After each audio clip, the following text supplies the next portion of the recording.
Alex Ansary here, November 17th, 2013. It's Sunday evening. Here are some thoughts that I would like to share on my YouTube channel and on my Facebook page. If we want things to change, we have to change the level of consciousness that created the problem. In saying that, I don't claim to be someone that's about to present some really amazing information. I don't claim to be a prophet.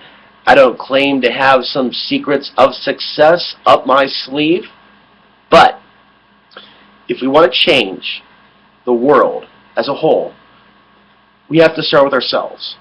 If we want to see more compassion in the world, then we have to become more compassionate. I just made a video about the negative energy that I see on the Occupy Portland Facebook page. I like that page and monitor that page because I care so much about Portland in so many ways.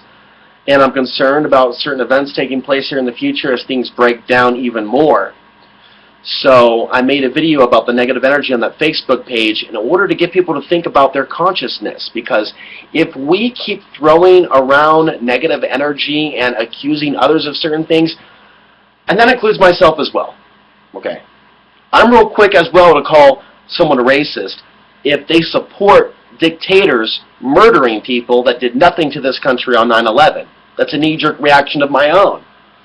But I admit, they may not actually be racist. Some of the stuff may be just part of the general programming of just only care about yourself, because I have seen black people, I have seen Hispanics, I have seen Asians, most tragically I've seen my own family. I've seen Afghanis on my father's side turn their back on the truth of what is actually taking place. So I understand this selfishness, self-centeredness is the root of our troubles, is the root of our problems. This is not just some saying from the big book of Alcoholics Anonymous. But what does the big book of Alcoholics Anonymous purport to do for people? To help them see that they have a problem, if in fact they do have a problem with drinking or drugs, and that they have become powerless to control their addiction, and they have to turn over to something higher than themselves, and they have to do a personal inventory. There's a certain series of steps in the 12 steps. That inventory is about being responsible. It's about being honest with yourself. It's about clean up the wreckage that you may have created in your life. It's about dealing with those angry feelings, those angers, the resentments, and so many other emotions that are less than positive. So this is important to understand. It's not just about alcoholics and drug addicts doing an inventory on their life, figuring out where they need to correct things, where they need to change things, what relationships they need to heal from the past as a result of their disease. This is about the larger world. And I'm not saying people should be taking up a 12-step program because they're living in the world at large, but there's a lot of addictions out there outside of the realm of drugs and alcohol that deal with addiction to TV, addiction to propaganda, addiction to the left-right paradigm, greed. There are people that act like they're addicted to being greedy, that they can't just deal with just being a good person and sharing and caring and things of that nature. It almost seems as if some of these lower vibrational emotions are things that people are addicted to. At the very least, these are habitual emotions that people tend to fall into and they become unconscious of here. We want to truly become conscious on an individual level. Forget this term collective shift in consciousness. Ask yourself, how can you shift even further in your own individual shift? By me bringing this up, I'm not claiming to have these spiritual abilities, capabilities, or whatnot. Unfortunately, we do live in a world where there are people that do claim to be holier than thou. And I don't claim to be holier than thou. I talk about some of these concepts because I learned about these concepts through my own life experience, the things that I'm working to evolve beyond. The old Alex Ansary, to be present with where Alex Ansary is now, and to be present and cognitive of where I want to go, set that goal, set that destination, and do my best to be in the driver's seat and to own that wheel and to head in that direction. And I realize in my own travels, to let me reflect on that for just a moment, no government agency is stepping in the way of Alex Ansary's progress or alexansary.tv's progress, my website. There are only roadblocks that are of my own making, that exist within my own mind. It's that tape, that negative tape that exists in a lot of us, but a lot of us have turned our attention away from the fact that it exists. And they just allow the negative tape to repeat. And people have shared with me, unintentionally, but they've shared with me what their negative tape says to them by sharing with me and saying to me what their negative tape is saying to them. You can't live off the grid, Alex. You can't do this. You need to stay in Portland. Why are you in Dallas, Alex? Why are you doing this to yourself, Alex? Why are you in Colorado, Alex? You know, and to sit there and psychoanalyze the victim consciousness that would dare say that to such a person, when you look at hundreds of views and comments from people that are already open up to my my commentary on the world, my videos, my opinions, but they're not open enough to me living my life in freedom. That opened up a whole new world of things for me to muse upon.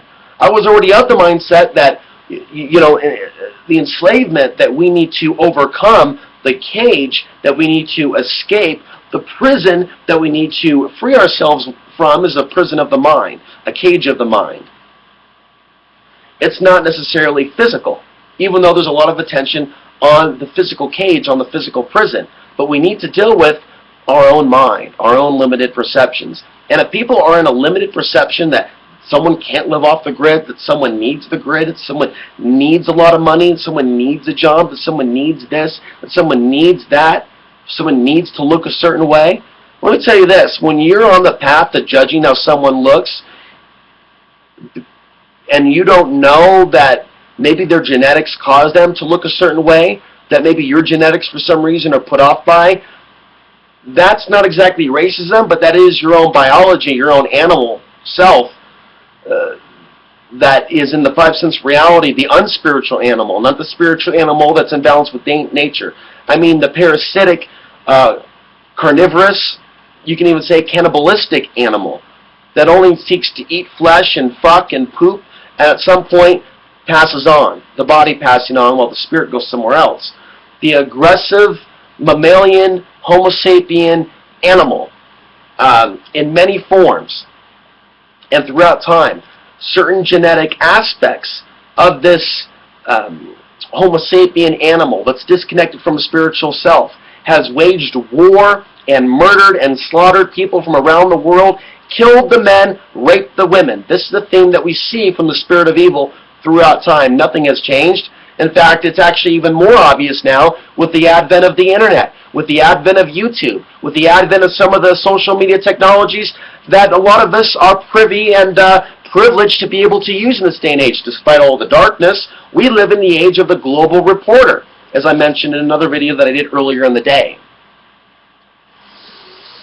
So we should use the fact that we're in the age of the global reporter in order to reach people around the world and show our compassion in that way. Not just focus on ourselves or our own people, our own nation, our own political ideology, our own box.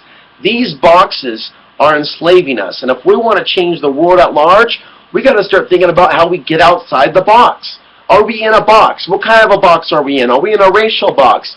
Are we in a class box of our own making? Oh, I'm poor, you're rich. Poor me, oh, good on you. Or the other way around. I've got something and you don't. Therefore, I'm better than you because I'm not homeless. How many times have I heard that? How many times have you heard that? We've got to get outside the racial boxes. We've got to get outside the class boxes and the perception of who has what. And we've got to get outside the religious box. I am not a quote-unquote New Ager because I introduce spiritual concepts. What goes around comes around, aka also known as karma. It's a spiritual concept, a spiritual idea that has been around for thousands of years. There's nothing new about it. There's nothing new about the idea that we have energy emanating from our aura. There's nothing new about the idea that the earth itself has a magnetic field, and every now and then the earth